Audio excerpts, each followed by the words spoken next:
I'm in college and it's Valentine's Day. Me and my friend are both single. Um, I'm used to it. You know, I've had a couple of flings that were not healthy, but she's used to having, a partner, getting hit on, all this stuff. And it just wasn't happening, right? It's Valentine's Day. We're both single. So we're at a bar, just normal, just regular day at a bar and regular outfits, just cute, regular young women at a bar. And we're both like kind of lamenting, she's a little drunk, she's a little bit more loud about it, not audibly, right? But just you can tell she's frustrated that, she ain't found nobody worth her time and it's not cute and like romantic on this Valentine's Day. And, I'm not used to being with nobody anyway, but like I'm young, I think I'm beautiful, and I'm like, hell yeah, me too. There should be somebody cool. This should be romantic. This should be like a good, cute, romantic Valentine's Day. But we're here at this pretty empty bar in the neighborhood with each other, lamenting about it, right? And at a point in the night, this young man comes over to us and is like, hey, how are you guys doing? And we're like, hey. And he turns to me and he's like, I just want to let you know you're beautiful and I hope you have a happy Valentine's. And I'm like, my face be telling on me. And I'm sure I'm smiling. I'm like, thank you. And like internalizing the compliment. And before I can even really like enjoy it, my friend is like loud and like, what about me? You don't want to wish me happy Valentine's Day? And at first I'm like, my heart like jumps and I'm like, girl, what the fuck? Like in my head, I'm like embarrassed, right? I don't say anything, but I'm like, you know. Um, and then I go from embarrassed to being kind of like mad, like, and sad. Cause I'm like, you won't let me have this? Like, I barely got to enjoy the compliment and you're already like mad and barking that it isn't about you. And so I'm like sad and mad about it. And I'm sure my face is also telling that emotion, right? And the guy is looking at her, and then looks at me and, and he just calmly, he doesn't change his response. He just calmly doubles down and is like, turns to my friend and is like, I'm wishing her happy Valentine's Day. This is for her, basically, talking about him wishing me happy Valentine's Day. And my friend calms down and it's just like, whatever. And he looks at me and it's like, I hope you have a good night. And he leaves. And I'm just kind of like struck, because again, my friend is light skinned. She's very used to attention. She's got a big and like boisterous, just like a proud and confident personality, And the guy who gave me the compliment was dark skinned, young black man, So I don't know if he was trying to, single me out to be like, I see you, my dark skinned sister, or if he genuinely thought I was beautiful. I don't know if he was, had a thing against light skinned black girls and wanted to be like, see, I chose her and not you. I don't know what was in his head. As far as my best friend, like I know she's used to being picked, and it surely was never me getting hit on over her, So her I understood more because that's my friend. I'm still mad about it though. And, the moment passes, we go back, have a few more drinks, and I don't exactly remember the time between us leaving the bar, what we were really discussing, and the moment we got to the bus stop. But I do remember distinctly being like, my friend did not want me to have not even a moment, you know? And that simply could just be interpreted as her being really self centered, right? But all I know is when we sat at the bus stop, I basically started to get sad. And I don't know if I completely cried, but I knew I was drunk. So I know I was getting a little emotional. She's just like, no, it wasn't like that. I'm sorry. Because I don't remember exactly what I said, but I remember at some point I said to her, I think I'm as beautiful as you are. And she kind of just stared at me blankly and didn't say anything. And I knew in that moment, even though I truly do believe that I was just as hot as she was, I just wasn't as desirable as she was. She definitely did not agree with that statement because her silence was hard and heavy. And we sat there, and she never really said anything agreeing or disagreeing, but she just kind of sat silent and was, I stared at her and looking for some real response from her. And I don't remember if it ever, she didn't say anything to that. And we kind of just moved past it and waited for the bus and went home. But I do, obviously, I'm way out of college. And I time to time think about that. Like that is what colorism is. I met my ex-husband when I was in my early 20s. I was going to school full time, more than full time, taking 21 credits a semester and working full time. And I was really busy. So it was hard for me to find time to socialize or do many of the things that most 20 something year olds want to be doing. And when we met, things hit off right away. We shared a lot of common interests. We shared the same taste in food and the same taste in music, and he seemed really caring. He would bring me snacks in between my classes, or meet me on campus as I was rushing from work to go to school and bring me a meal because he wanted to make sure that I had something to eat in the day. He would check on me, and he remembered details about me, the things that I liked and didn't like, and the things that were important to me and not. So he seemed to be a really kind and caring person, and he was charming as ever. He was the person who would walk into a room and everyone would be excited to see him. Everyone wanted to talk to him and spend time with him. And he just made me feel important. He made me feel seen. And we fell in love really quickly. We took trips, we experienced things together, we quickly started planning our life together. But there was a cultural difference, and I really worried about what my parents would think and how it would go. And I finally brought him to meet them because in the culture that I come from, dating is not a thing. You get engaged and plan to get married, and your family needs to approve or else it's not happening. And so I brought him to my parents, and he met my parents and gave them his word that he was going to be learning the religion, and that he was fully invested in me. And my parents loved him. They adored him. And he met my siblings, and he seemed to mesh right with them. So here I was thinking I had it all. I had a man who cared about me probably more than I cared about myself at the time, who showed interest in the things that were important to me, and who integrated well with my family. It was a dream, right?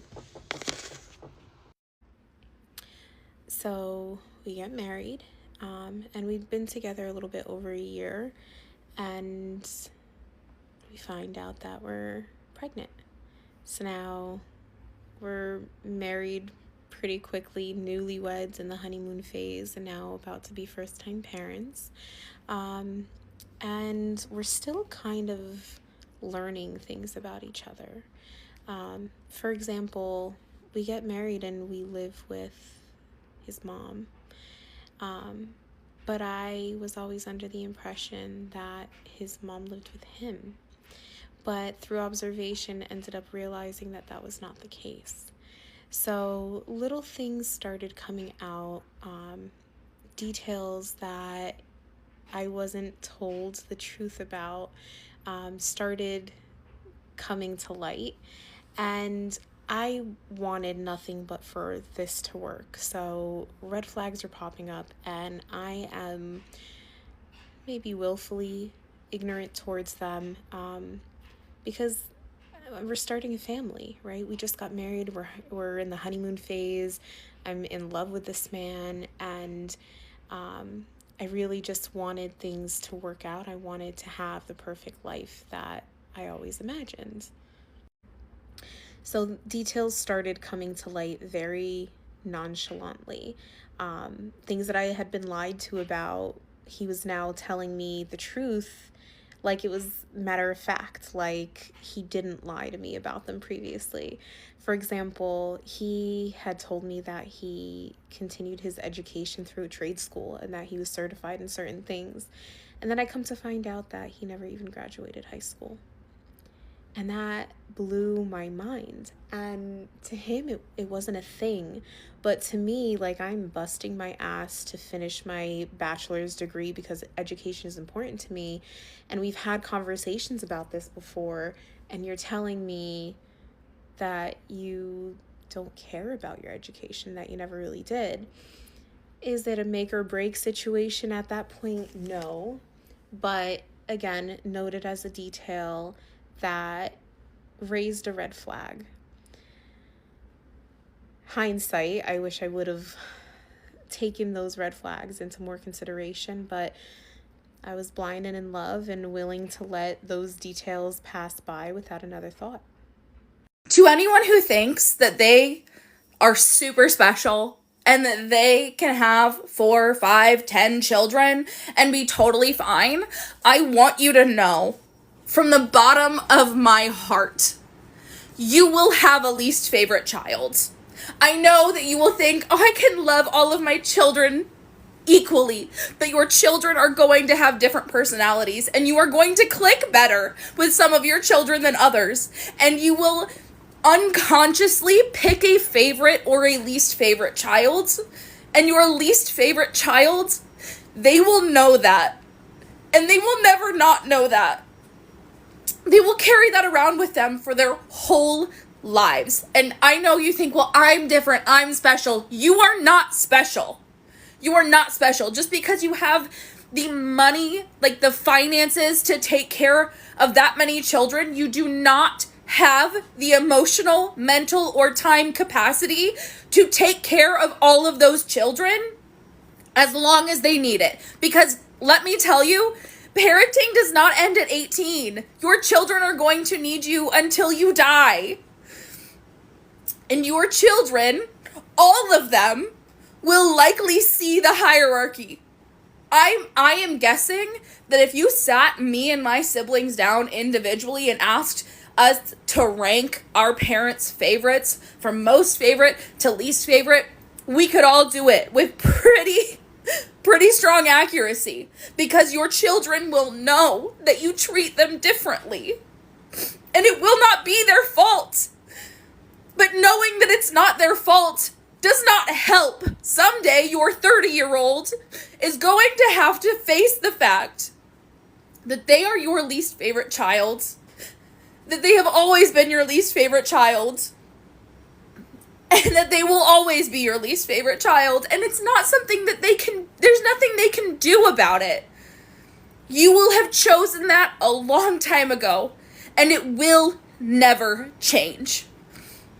So if you think, I'm so special, I'm so different, I can have 5, 6, 7, 8, 9, 15 children, and they'll all turn out so fine, let me tell you, my mother says the same thing. My mother thinks that all of her children are fine, that we have this great relationship with her, but I know, and my siblings know, that I am the least favorite of both of my parents. I am both of my parents' least favorite child.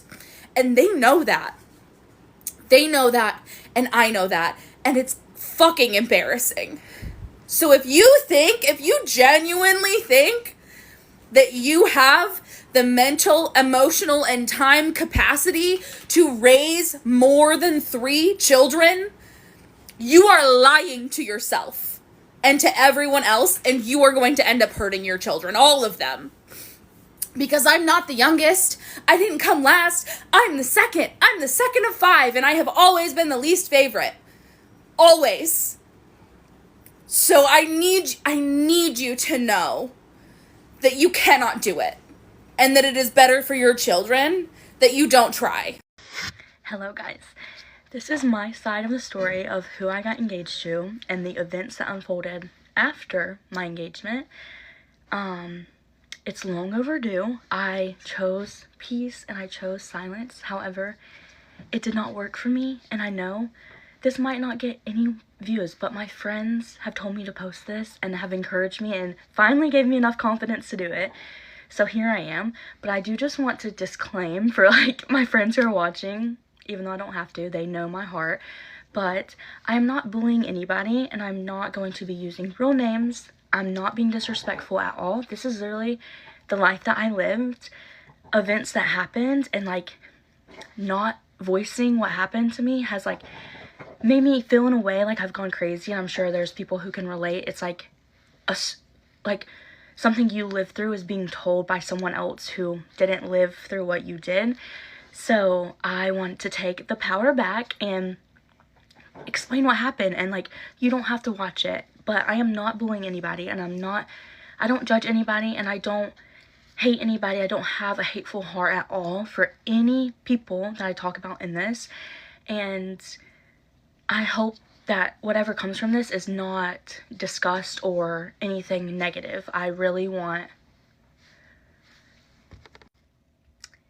But yeah, so I just wanted to say that. Like, I literally have so much love and respect for so many players in this story, and they all have such a big piece of my heart, and I don't have hate towards anybody. And if I cry during this is very real. This is something I lived through. This is something I'm still living through, and I'm still finding peace and finding out how to move, like heal and just be me again.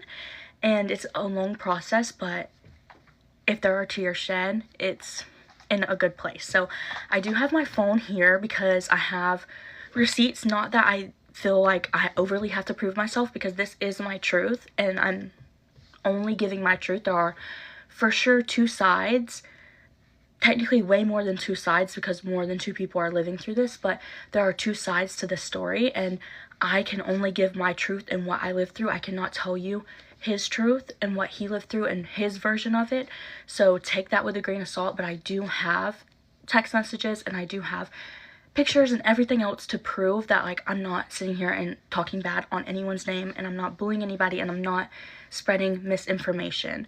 So like a good place to start is probably my relationship itself. Okay, I'm not gonna spend too much time on the actual relationship itself because I don't want this to be 50,000 parts. It's probably definitely gonna be more than a few, but basically we were together for 5 years, and very healthy relationship. I think anybody who witnessed our relationship together would tell you the same exact thing. We were so happy, we were so healthy, and loved each other so much. I think I said that, but we were together for 5 years. October was our anniversary, and we hit 5 years this October. So that's the precursor. We had a very healthy relationship. He was also my first ever boyfriend, first love, first everything, so that's important to know too. So basically, a important piece of information to have is that in our relationship, we were young. We met when we were 17 years old, so we went through so many life changes together and figuring out who we are as adults and becoming adults, and that's not easy to do. So you will not hear me talk bad about him or say he was this type of person or that type of person. He is truly the most amazing person I know. He took such good care of me. He was the best boyfriend ever. Not one bad thing to say about how he ever treated me or how he was as a person. I believe he has a true good heart. But he was, we were figuring out life together, figuring out what we wanted to do with our life. I had a whole misdirection. I was in school, I got my degree, and I thought I was going to go into law school. I had a big thing, and I was just like, I don't want to do it anymore. Figuring out what I want to do now, and I decided to go into nursing school because my mom's a nurse, and I know many people in my life who are in nursing school, and I just felt like that was the right path for me. So we had a talking, and he was going through things. He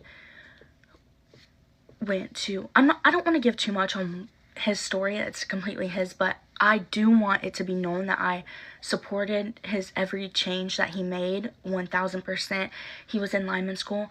When he was struggling, I picked up the books and helped him study and quizzed him on it and got him through that. And very hard, and it was very hard to find a job, not because he wasn't enough or wasn't successful enough or wasn't smart enough. It was just bad timing and just really hard. And I supported him. I tried every contact that I knew to get him the job that he wanted and tried to support him. And it's now being spun that I didn't support him being a lineman. That is not true at all. I do want to take my voice back on that and say I did do my very best to support that. While yes, I was not in a place where I wanted to travel and that's what he needed, I just could not do that. I had my family here. I was in school, thought I was going to law school at the time, felt like my life was here, and I just wasn't able to give everything up for that. And then when I decided to do nursing, he was at a place where he was figuring out what he wanted to do, and we talked about it, and he decided that he was going to go into nursing school with me. Also, want to clear the air on that, I did not force him into nursing school. I did not tell him that nursing was a better career than being a lineman or made more money or anything of the sort. It was truly what he wanted to do, and we were going to do it together as a couple and be nurses on the other side as husband and wife. So I do want to clear the air on that. We decided to go to nursing school together on free will of both of us. Neither one of us was coerced by the other person. That was one of my favorite parts of our relationship, was no matter what I decided, he would have been in full support of that, and no matter what he decided, I tried my best to be in full support of that. So we were in nursing school together. That was that. Then fast forward to July. We go on family vacation every single year in July, a week at the beach. My whole family goes. This year was a little bit different. His family came, and it was this big surprise, like not surprise, like he told me his family was coming, but I was like, oh, like, you know, just thought that good family bonding, we're gonna be a family one day, like good for them to come. I love his family, like they are my actual family, like all of them are like my heart beating out of my chest still to this day. I take a bullet for any one of them.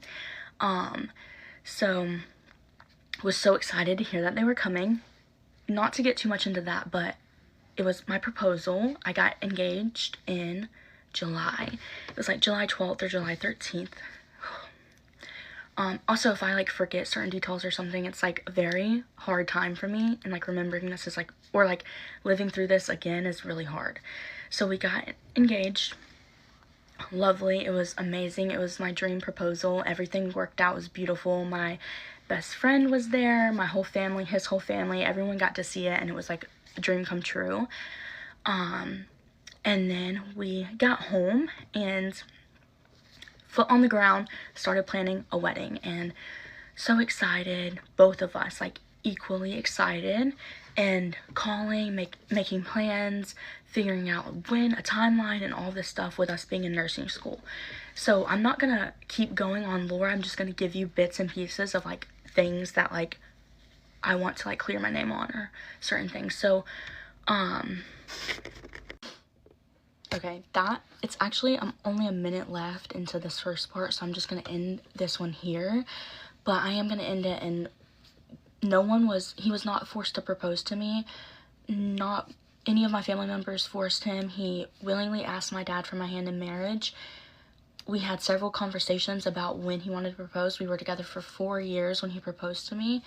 So loving. I did not force him to. I didn't have a timeline in mind. He was just the love of my life, and whenever it fit for him, I was more than happy to say yes and get married to him. I do want to clear my name on that there was no forcing. If he felt that way, I'm so sorry, but I would not have mattered if I got engaged or I didn't 3 months ago. Okay, this is part 2. So I'm done with the engagement stuff. I did get engaged 3 months ago, or it's probably more now. It was like 3 months when I'm like thinking about all of this.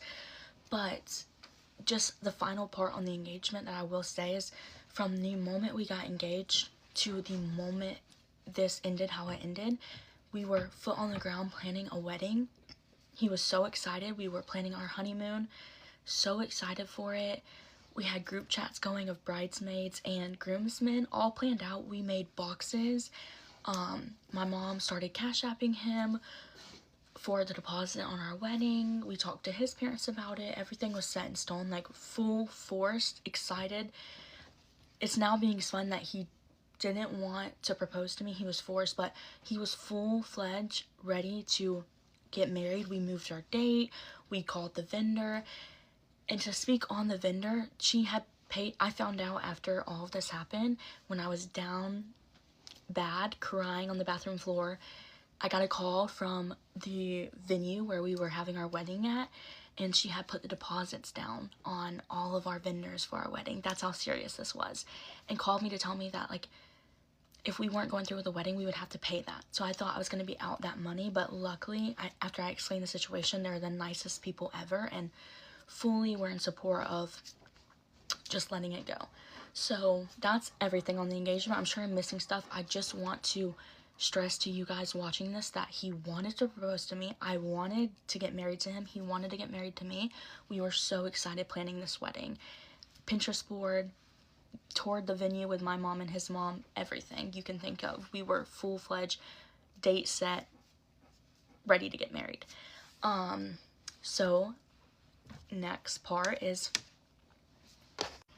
okay, so now we're gonna get into, also, this is a side note that I'm just now remembering to add, but unfortunately, he was in a car accident. I can't exactly remember the date.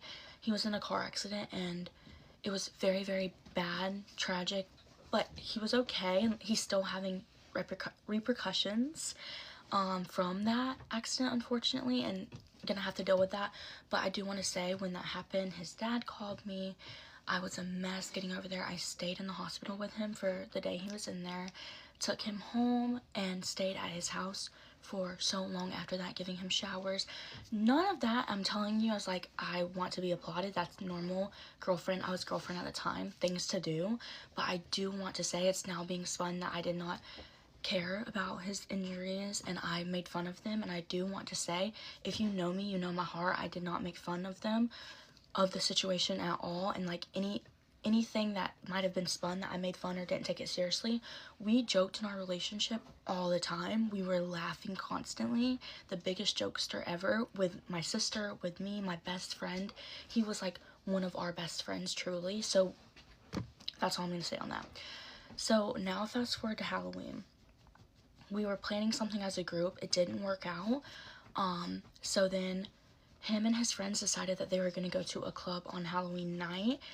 He had some friends back out, and he was very sad that he had friends back out, and was like, they always do this, and disappointed in them, and like, I don't have anybody, and asked me and my friends if we wanted to go. It was too last minute for us to like find. It was literally the day before Halloween.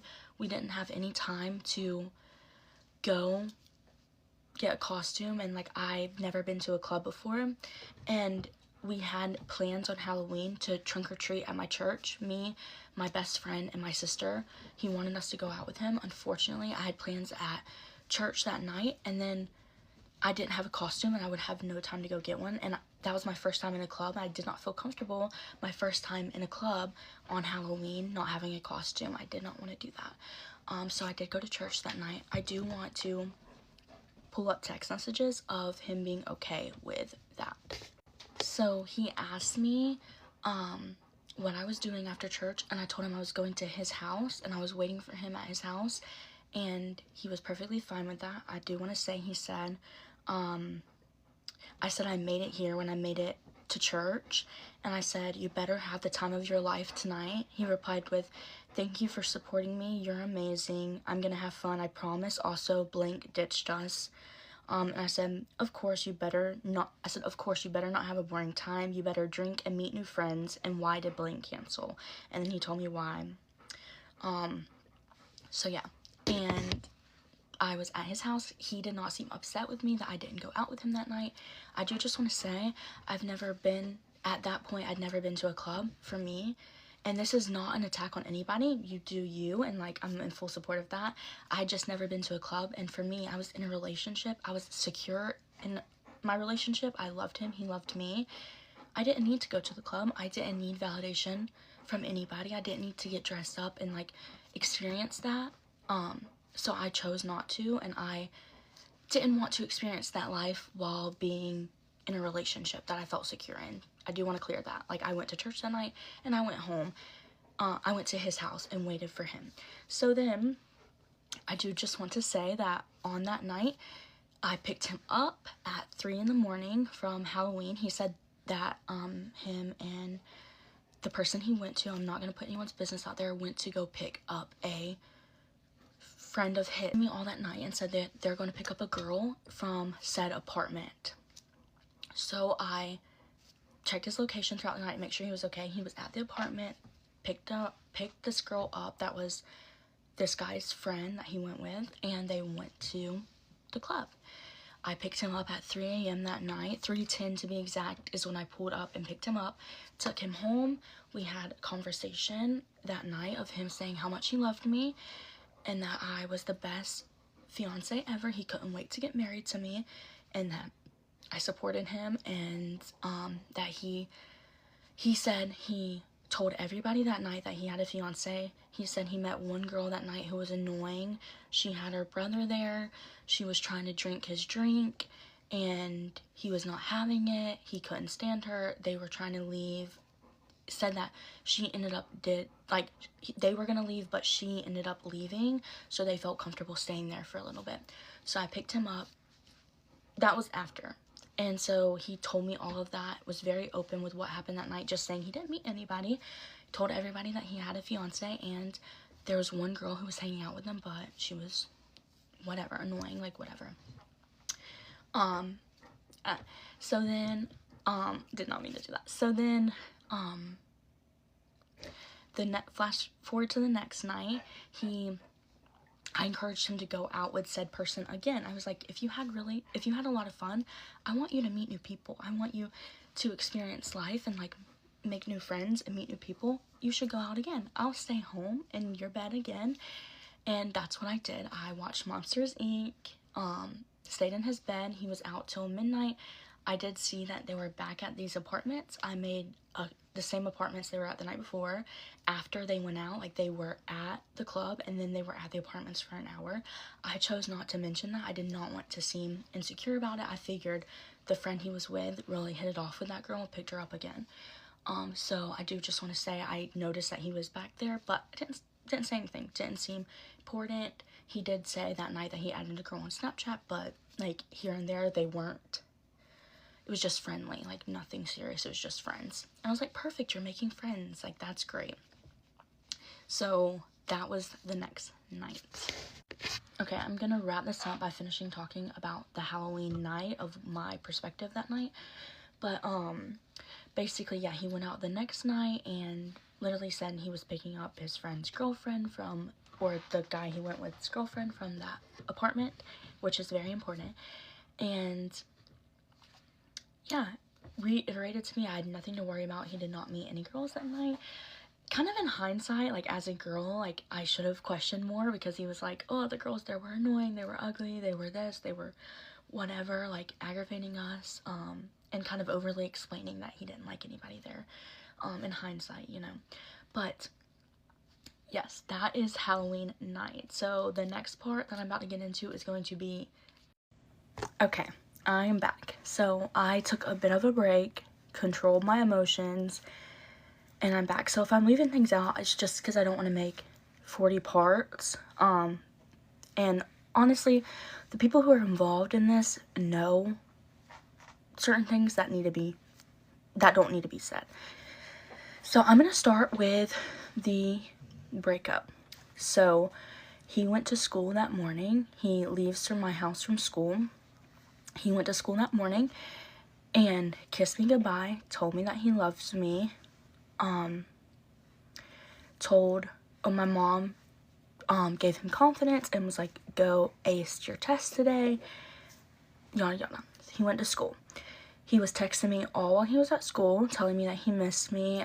We were just having conversation back and forth, whatever. And then we were talking about whose house we were going to, because I was like, are you coming back to my house? Like, how was it working? At this point, also want to say, I realized he didn't take my car to school, which is really weird because at the time his truck did not have AC in it and he was getting it fixed. So yeah, I just would let him take my car, and I realized he didn't. And I didn't know how weird it was. In hindsight, I do, but so and I also did not realize that he took all of his clothes with him. Like, he wasn't coming back. So we were just texting and being like, whose house? Like, are you coming back to my house, or are we both gonna go and stay the night at your house? And he was like, I don't know. I'll call you. We'll figure it out. So then, fast forward, it's like 2 o'clock, and I get a text and says, hey, we need to talk. And at this point, I'm like, oh no, is he in trouble with school? What happened? Because at this point, I do want to preface and say I helped him with his school. I took on that burden of doing all of his work for him. If that makes me look like a bad person or what, I don't know, but a narrative is being pushed to me on people who don't know me, and I do want people who don't know me to know that, like, I loved him with all my heart, and like would have done anything for him, and killed myself to put him above me and to make him more happy than I was. So if I wasn't doing enough for him, or if I wasn't being the fiance he thought I should have been, I was treating him better than I was treating myself. So I was just not in a great headspace. School was killing me because I was doing so much, and like my mental health was not the best. And I'm sorry if that came off a certain way to him, but that's just where I was at. So I was super scared that like something happened at school and he got in trouble. But then I'm like, what do we need to talk about? And I get a breakup text, a very, very long text message telling me that we're over.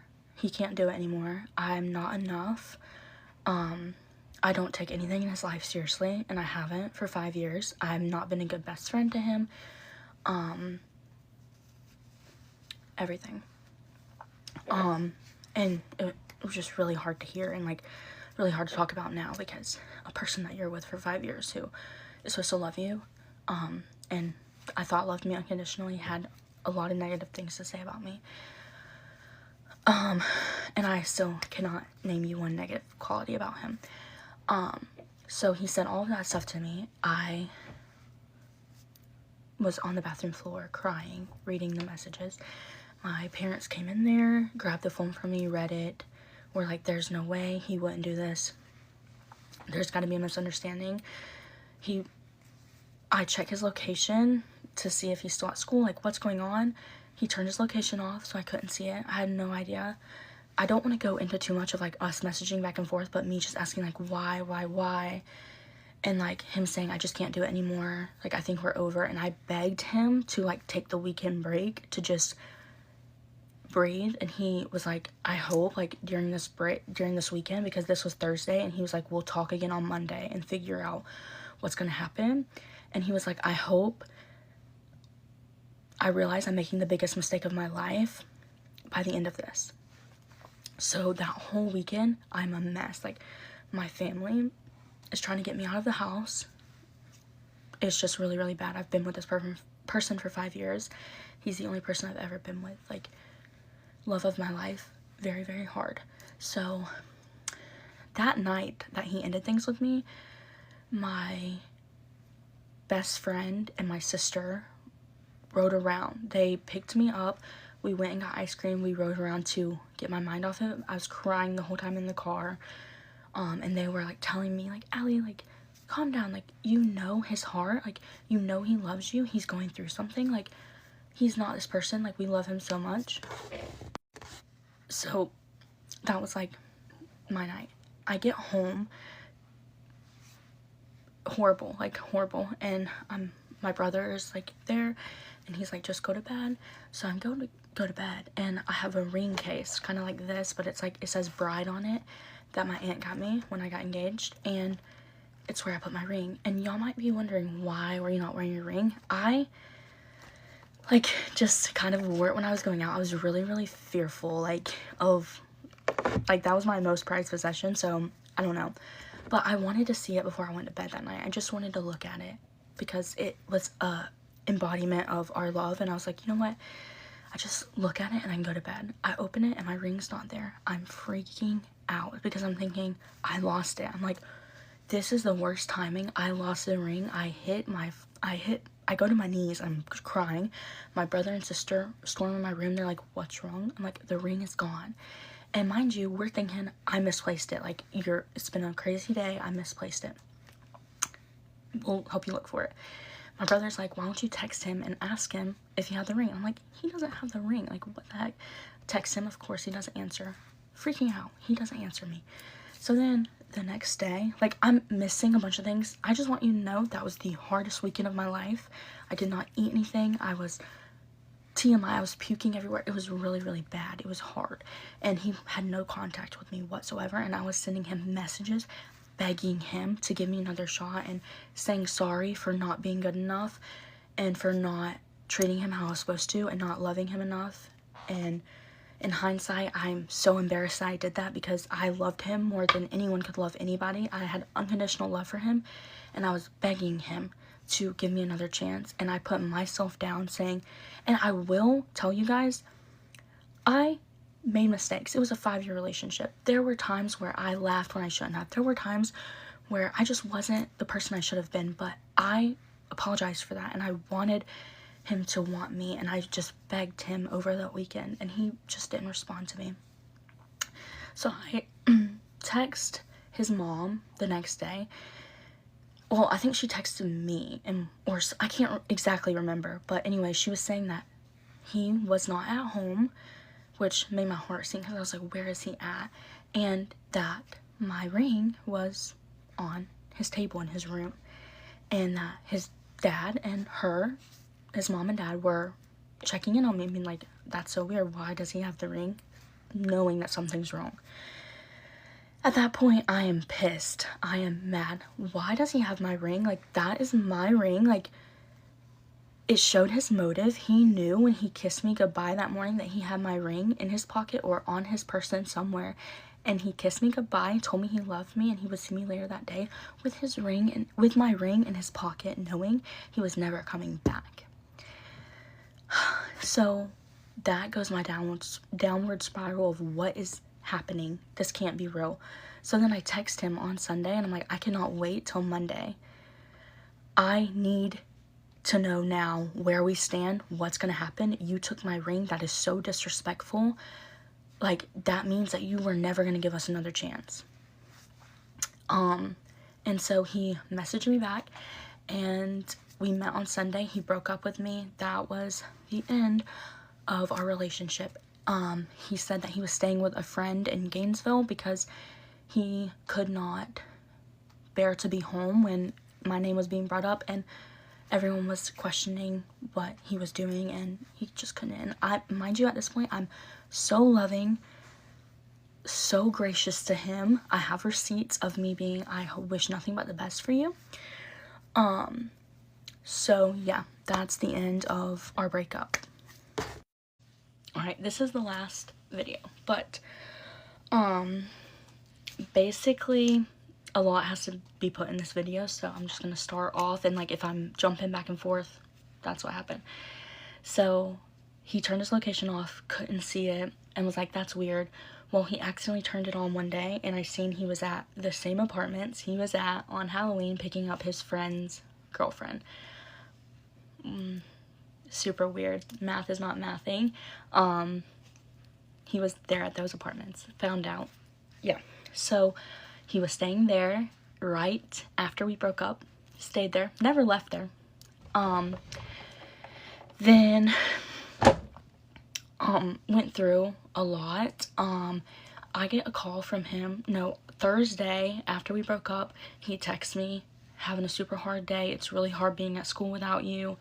I miss you. We call on the phone, crying. Hard day, hard week for both of us. Saying that I deserve better. He would take me back, but he couldn't. I deserve better. And he could never take me back knowing that he took my ring from me. He took my ring from me because he didn't think I would give him back the ring. That is not monetary value to me. It meant promise, it meant love, it embodied way more than money. So I would have given him that ring back, and if he knew me, he knew I would have never kept that ring. Just saying, he could never get back with me knowing what he had done to me, and that I deserve better. Then on Monday, he gives me a call. We were supposed to meet in person. I just couldn't do it. I was going through it. I just could not see him in person. It hurt really bad. So I was like, let's just call on the phone. We spoke for hours. I thought it was really good. It was like, there's a possibility we'll get back together. We just need to live life and we'll get back together. And like, there's light at the end of the tunnel. He told me that he was taking a girl to a concert that he had bought me a ticket for. He asked me if I wanted the ticket back. I didn't. He could keep it. Thought he was going to take his brother, but he was saying, my brother can't go. I'm going to take this girl. He said, we're just friends. Nothing serious. A little spoiler, this is the girl who lived in the apartment. This is the girl he was with on Halloween. He worked with this girl. That's just spoiler. Like, their backstory was crazy. I did not know that at the time. I was super supportive. It was very hard for me to hear that he was taking someone else, but he was like, just as a friend. So then fast forward to the concert night. She posted a picture of them. My friend found it, and it was like, just, you could tell that it was not friendly. I had a lapse in my judgment and sent him a text message that it was mean. I shouldn't have done it, but I did send him a message, and he was very mad at me and lashed out on me, saying that I'm a horrible person. I never loved his sister. I never hung out with his sister without him, which isn't true. I didn't feel the need to defend myself on that one. He knows me. His whole family knows me and knows the love I have for all of them. I don't have to prove that. So then I find out from someone who I'm not going to say, but I found out that that person seen them at the club that night on Halloween night, said my fiance was mad at me that I was not there, said that I went off with hanging out with other people. I didn't want to be with him. He was upset. The girl from the apartment, the girl from the concert, looked at him and said, you have a fiance? He said, yes. She said, I always get what I want at the end of the day. I heard that, and that just sent me over the edge. And how I found out from his work and what was said is crazy anyways, but I'm not going to get into that.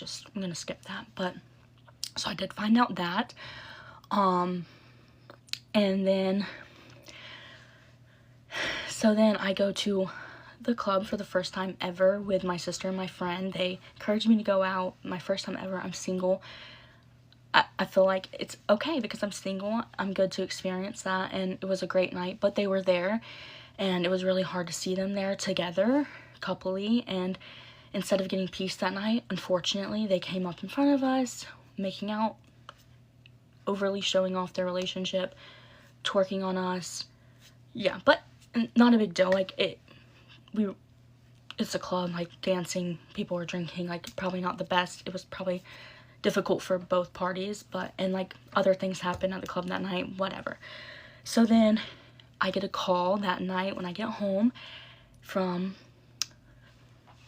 someone who knows the situation, and I found out way more than I ever wanted to know, and that's what I'm going to tell you guys in the last 5 minutes what I found out, and it's going to be kind of all over because I need to hurry.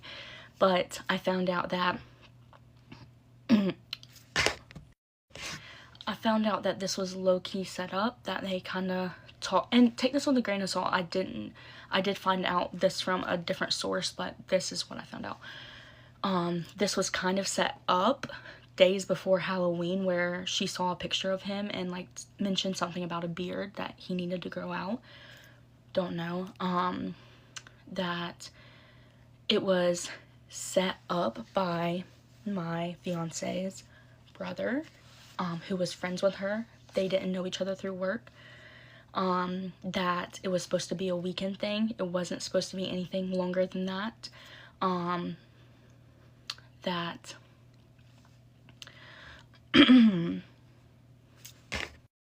Then I found out that he was telling people that I forced him into nursing school, that I did not support him, that my best friend was dating somebody, that my sister was dating somebody in a negative way is how he was meaning it, that they saw us at the club with certain people, pointing a narrative to his family and friends that I'm sure they know is not me. I don't have to defend myself on that. But that was the narrative that was pushed. Basically, he told me that he didn't start dating this girl, and he didn't, and that's fine if you didn't date her until after we were broken up, but it doesn't matter. It doesn't matter, because cheating is cheating, and what you did is cheating. And I found out so many things, and I'm sure I'm forgetting a lot, but so many things I just never would have thought in my entire life. Comments that he made about me, I don't know why this is showing, things that they've done, things that they've said about me, they're making reposts about me, and I just feel like I'm having an out-of-body experience, experiencing this. It's never what I wanted. And then after the situation, I just wanted peace, and I just want to be left alone, and if I'm not the one you want, that's good. Leave me alone, let me move on. But I can't, because I have reposts being made about me. I have, it's just really, really hard, and I feel like I don't get closure because you never admitted what you did to me, and you still make it seem like everything was on me, and that it's because I was not enough, and I wasn't a good fiance, and I wasn't a good girlfriend, but that's not the truth. And I'm okay. I found out what I needed to find out. I had got a call from someone who he is very close with, and it was telling me that he had begged him not to make that decision, and he still did. His family have said such kind things to me, and I love them so much, and like I know their heart, and apologies from them have meant the absolute world, and tears have been shed with them, and it's been truly what I needed. I know I will never get answers from him, but I just want peace. I just want to move on from the situation, and truthfully, sharing this is helping me, and I'm sure I'm shaking. I'm sure I've missed so many things about the lies and the narrative that's being spun now that I'm a bad person and I'm miserable and I hate my life and I want him back. None of that is true. I just want to be happy. I just want them to be happy. They're beautiful. I have nothing bad to say about anybody. This situation has taught me so much. I'm sure it's taught them so much.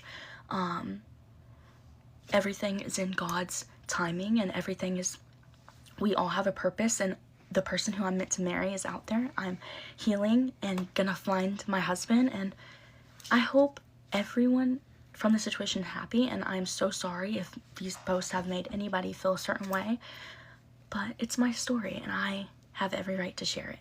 So, thank you for watching. It was very long. Hey, here we go.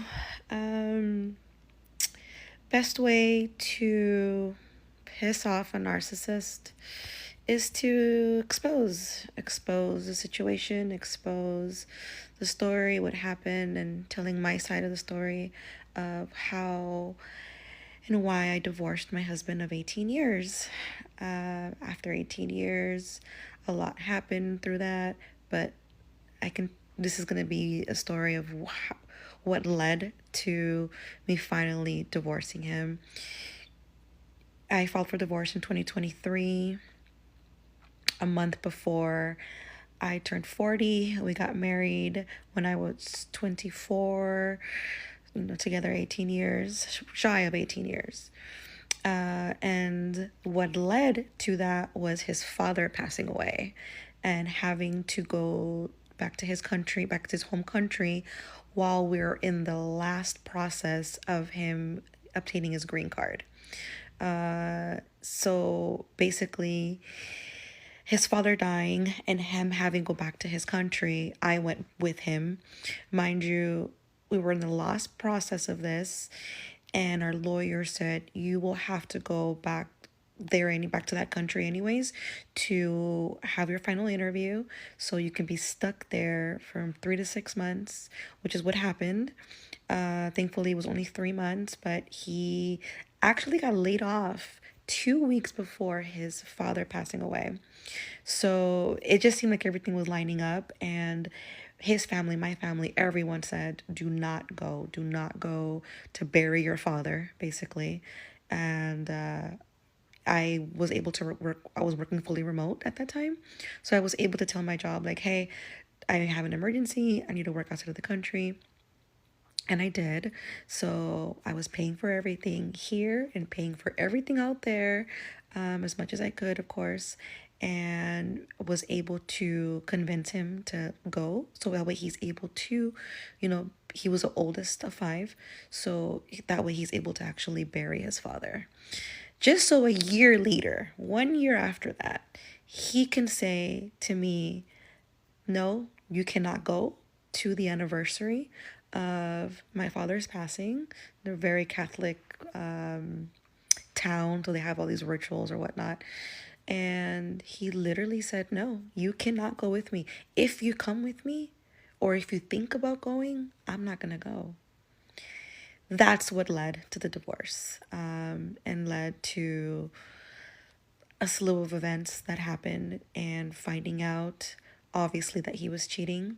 And also, I just found out, 2 years afterwards, that he's still with the woman that he cheated on me with. Of course, he denies it. It was just confirmed to me, about a month ago, actually. Yeah, so this is part 1. So stay tuned. Okay, so part 2 of telling my story of my divorce and marriage of 18 years. And basically me doing this, just exposing my narcissistic ex-husband, as perfect as he thinks he is.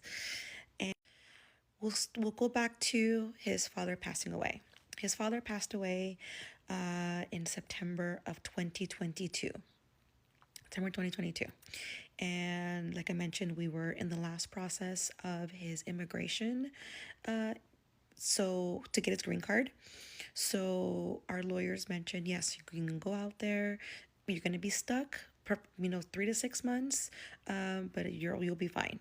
My job said it's good. I paid for everything here, making sure our rent was still being paid, bills were still being paid, car was still being paid, everything, while we are back in his home country, also paying for everything over there that needs to be paid, any Airbnbs we're doing, and food, literally everything. I'm the only one making the money at this point, because he had gotten laid off 2 weeks before.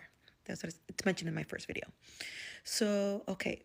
And here's my theory as what I think happened. I'm very close to my family, my daughter, my mother. We live very close. At that time, my daughter was living with me still. She's now in college. So, okay. I had to come back for 1 week in October. I fly back for 1 week during Halloween. I come back for 1 week, spend time with my family. They're not used to me being away for so long. It had been over a month since I had seen them. So I come back to San Francisco, then I fly back. What I noticed was that he was very, very attentive. He was very attentive. He was extra sweet. It just felt weird. I didn't think much of it at that time, and then, I was happy that, he was being more attentive, which was weird. Now that I think back on it, I think that it was guilt. I think that he was feeling guilty from whatever he was doing, because I remember mentioning that he was going to hang out with some of his friends, but they were female friends, and I was totally fine with it. He was like, oh, you'll meet them when you get back here. Never met them. Not once did I meet them. So I think that is when the infidelity started. Things were bad also out there. There was one day where he got really, really drunk, and he completely went off on me, calling me all kinds of names, at a Denny's, mind you. He was just saying the most hurtful things ever to me. And that's probably when I realized that this man does not like me. He does not like me in any way, shape, or form. I don't even know I didn't even know what to think at that point. And mind you, we're stuck in his home country. We're out there. And of course I wanted to fly back, but decided to stay and continue through the process. Of course, he apologized, and he was drunk, yada yada yada, as things usually do. So, but yes, that's where I think the infidelity first started, as when I flew back here in 2022. Not, is it with the same woman he's still with now? Maybe. Not sure, but that's kind of what I've been told. Okay, stick around for part 3. Okay, part 3. Don't know how many parts it's going to be, so just enjoy the ride. Okay, so we're stuck in some country. We fly back December 29th, 2022. He got his green card about a week before then, and we fly back home. We fly back home, and we fly also to Vegas for New Year's. And immediately he changes. Immediately. His demeanor, the way he was treating me, the way he was treating my daughter. Mind you, he raised her since she was 5 years old. She was 24 at the time when that happened. So yeah, and we get into this huge argument in Vegas because of the way that he's treating me and my daughter, just saying hurtful things, just being nasty. We're gonna shoot over to like May, June, July-ish, when I started to mention to him about, hey, we have to go back to your home country, so for the anniversary of your father's passing. He didn't say anything. Okay, so we're now in August. Hey, again in August. What are your plans? Are we going? He mentioned no, he doesn't have the money for it. He might fly to, I think, New Jersey, where his other family was, maybe do something there. Here I go, of course, trying to be the good wife. You know what? Hey, I know how much this means to you. So if you need it, how about we used to split everything, bills, rent, everything down the middle. And I said, I can handle rent this month, if you want, and you can use that portion so you can buy your ticket and do what you got to go do for your father's anniversary. That's fine. Mind you, I didn't want to go. I did not want to go with him. But there's a difference between not wanting to go and then being told you're not allowed to go. There's a huge difference there. So him saying and him telling me, because I also was like, are we going to go? What are the plans there? And he was like, no, you're not going. Don't even think about it, because even if you want to go, I'm not going to go if you go. What do you mean? So that's when, in August of 2023, that's when things really started to spiral downward. By him telling me that, by him telling me you're not allowed to go, you're not going to go. And it made me, I don't understand why. His explanation at that time was, oh, because I gave him too much issues when we were there for those 3 months that we were stuck there. I complained too much. Mind you, yes, I did complain. You're in a very, very, very small town where the bathroom doesn't even have a door. There's, the bugs and all of this. I've known his home country because it's my parents' home country that I've been to 1,000 times, but he's from a very, very little town.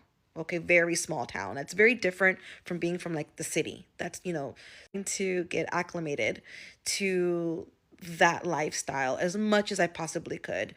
And mind you, I was still working. I was still working fully remote. While I'm working, he's drinking all day long. All he's doing with his friends is just drinking. From the moment he wakes up to the moment he goes to sleep, he's drinking. And he expected me to also be there doing the same thing with him while I'm working, because I need to pay for everything again. We're back now. It's September of 2023. And he didn't pay rent. He ends up buying his ticket. And we haven't spoken. We're now, I think at that moment, probably a good month and a half that we're not in speaking terms, because obviously I'm upset as for him telling me you're not allowed to go with me in this trip. Okay, next part. Okay, part 4. So now we're in September, early September. He was supposed to leave in end of September, which was the anniversary, and all of the arrangements were going to happen. So we are back in speaking terms lightly. So he leaves, and he refused to give me his itinerary. So I had no idea. I knew the day that he was leaving, but I wasn't sure on the time because I didn't even drop him off to the airport. And he was supposed to be leaving, I think, for 9 days, was his trip, just 9 days. So he called me once he landed, and it's from the airport. It's a 2-hour drive into his town. I'm telling you, it's a very rural town. So he texted me again, I think, that night that he got there. And that was it. I did not hear from him in 6 days. Nothing. I called, texted through various sites, through Instagram, through text messages, through our phones, through WhatsApp. Nothing. I heard nothing from him. So what was going on? What was he doing? I don't know. At that moment, I'm have severe anxiety. I'm crying myself to bed every single night. I have no idea what's going on. He's in a different country. He's non-communicative. And mind you, in our regular day life, when things were, normal, he called me, texted me, checked up with me at least twice a day. At least. So the fact that he's out there and completely has ghosted me at this time, my husband has ghosted me, I could understand why. And again, high anxiety, and I just couldn't take it anymore. My body literally could not take it anymore, and I had to have a very sincere talk with myself. I had to really sit down and talk to myself and understand, this is my life. This is what it's going to look like. Now that he has his green card, now that he's able to do this, what's going to happen. This is going to be every single year, the way that he's been treating me, the way that, just all of these things. I couldn't take it anymore.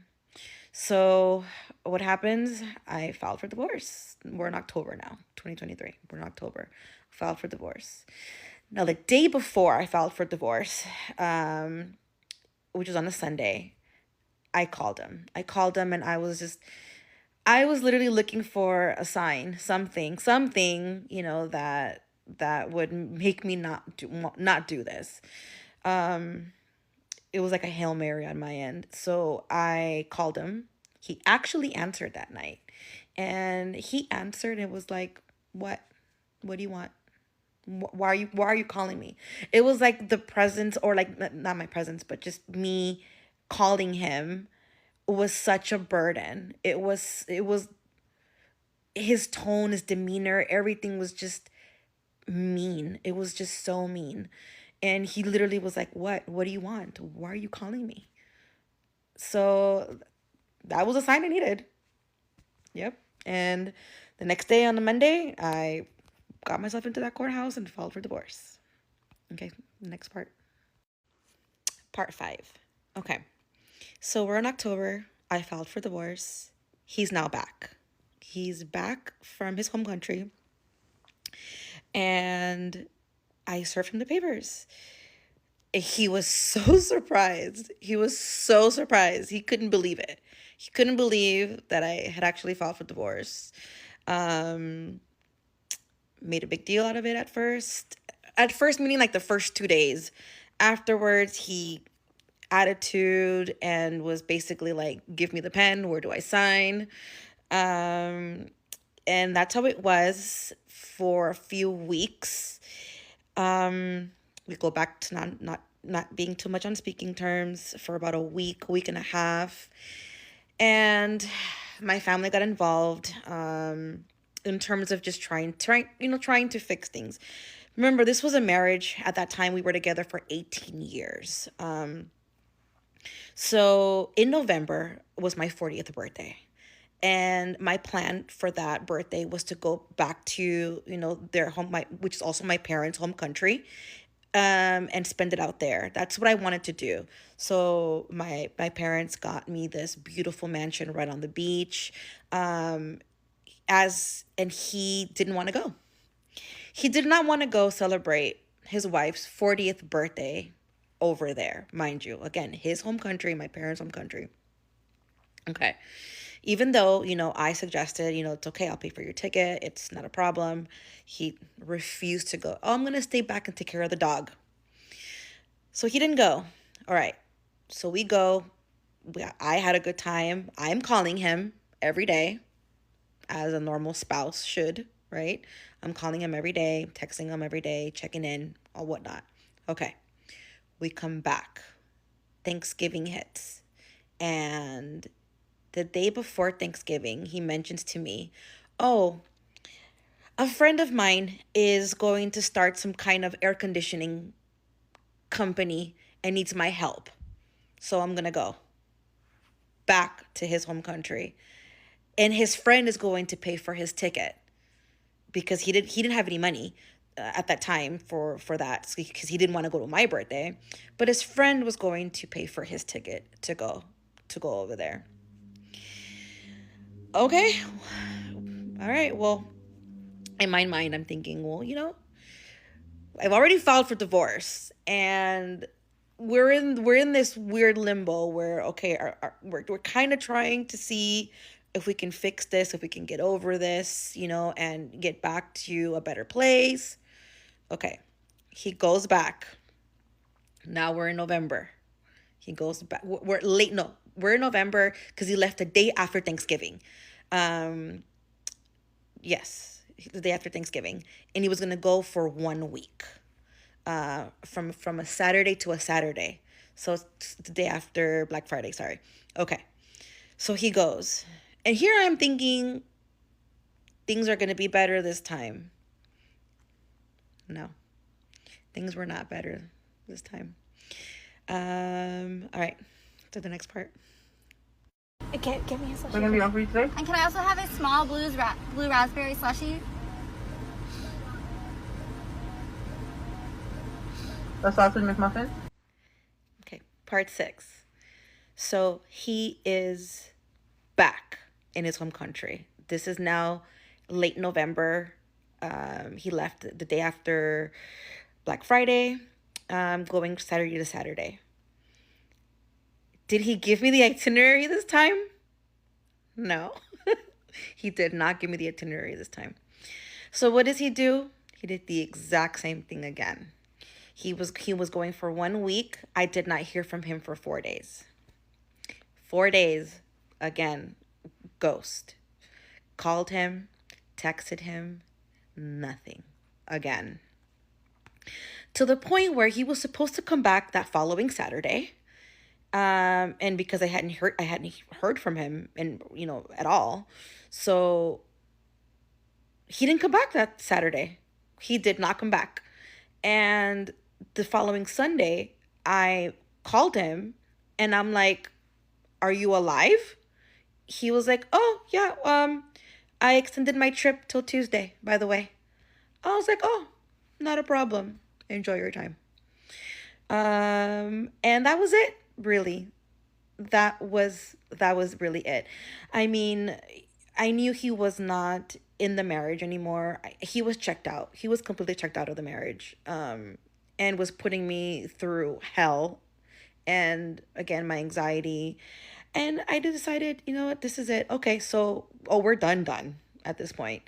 So, he comes back. We're now in December. He comes back, and I just said very calmly, I said, I've already filed for divorce, as you know, and thank you for saving me a year, because you did this. You didn't learn a damn thing. So please, I need you out of my house as soon as possible. And he left about a week and a half, 2 weeks afterwards. And that was it. That was it. And one of the things, and I will say this, one of the low points that this particular time in my life taught me how I would talk about myself, because when I say he saved me a year was because for my 40th birthday, I was having a conversation and I said, I really hope things work out. Obviously, 18 years. And I'm going to do better. I'm going to do better so that way the next year that it's time for him to go back to his home country for the anniversary and whatnot, I'm allowed to go, that he's going to want to take me. So I'm going to do what I can to show him, to basically prove myself to him that I'm worthy taking me with him. And that was absolutely ridiculous. That was absolutely ridiculous thought process. And how ungrateful he was for everything that I really did, everything that me and my family did for him. And even the fact of him being able to even bury his father was truly something that came from my heart, because I knew how much it meant for him. It meant to him to do that. And it was just very unfortunate how I got treated back afterwards for this. Okay. Part 7. Usually I avoid the haterade, but it's so blatantly obvious that a handful of you who are doing this but accidentally Wes Anderson film have never seen a Wes Anderson film. You're just basing your edits off of other people's edits, and it's obvious. So part 7, and this is the last part on this particular series.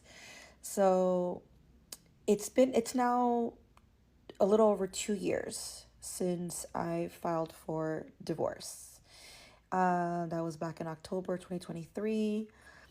Last month, December 2025, December 1st actually, I found out that he was back in his home country. We had been trying to be civil and just communicative, just civil, just, hi, how are you and whatnot. Really for the sake of, on my part, on my daughter. She's in college. She's going to graduate soon. For her, stepdad is an important person in her life.